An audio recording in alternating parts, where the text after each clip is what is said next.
So hello guys, tulad ko rin ba kayo na nag-aabang na nga at excited na para sa nalalapit at pagbubukas ng PBL All Filipino Conference? So guys, para nga sa video ito naman ay personal na opinion ko lang at ito nga ang mga inaabangan ko para sa pagbubukas ng PBL. So guys, syempre uumpisahan ko yan kay Bea De Leon. So guys, excited na nga ako na makaharap ni Bea De Leon ang kanyang previous team na Choco Mucho Flying Titans. So guys, kung matatandaan nyo nga, lumipat na nga itong si Bea De Leon at si Denden Lazaro Revilla sa team ng Creamline. So guys, kung pag-uusapan nga natin itong si Bea De Leon, alam naman natin napakalapit nito sa mga team ng Choco Mucho Flying Titans tulad na nga nila Madi Madayag, Kat Tolentino at Dina Wong. At alam din naman natin na itong tatlong ito na sina Bea, Kat at Madi ay ang triple tower noon sa Ateneo. At nung pumasok nga sila sa team ng Choco Mucho Flying Titans ay sila pa rin naman talaga ang magkakasama. Kaya nga guys, nakaka-excite naman talagang panuurin ngayon ng PBL dahil makikita mong kalaban na nga at nasa kabilang court na nga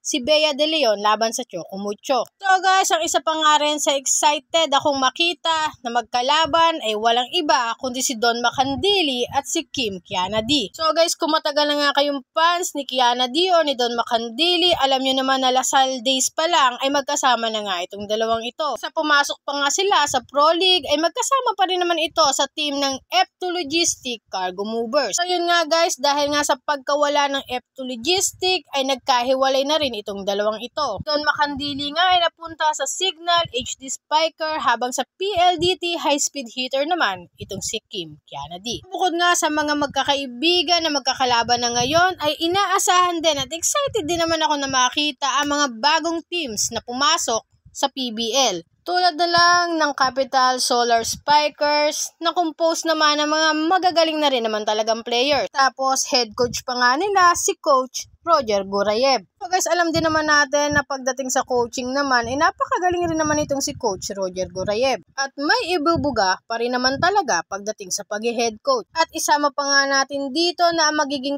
team captain nga ng team ng Capital One ay walang iba kundi si Joriela C. So guys, si Joriela C ay produkto ng NU Lady Bulldogs. So guys, huli ko nga siyang nakita at napanood ng 2021 PBL Open Conference sa Bacara, Ilocos Norte, Babol. Pero pagkatapos noon ay hindi na nga ulit siya nakita na naglaro sa PBL. So guys, kaabang-abang na nga rin yung mga players na lumipat na nga ng team. Siyempre, wala na nga iba dyan kundi si Sed Domingo na mula sa Creamline ay nasa Akari Power Chargers na. Si Gretchen Soltones na mula sa Petrogas Angels ay nasa Akari na nga rin. Si Caitlin Biray na mula sa Choco Mucho Flying Titans ay mapapanood na nga natin at makikita natin sa Farm Fresh Paxis. Si Mean Mendres na mula sa PLDT High Speed Hitter ay nasa Choco Mucho Flying Titans na nga. At ang mga former na magkaka-teammates nga noon mula sa F2 Logistic Cargo Mover ay makikita na nga natin na magkakalaban na nga.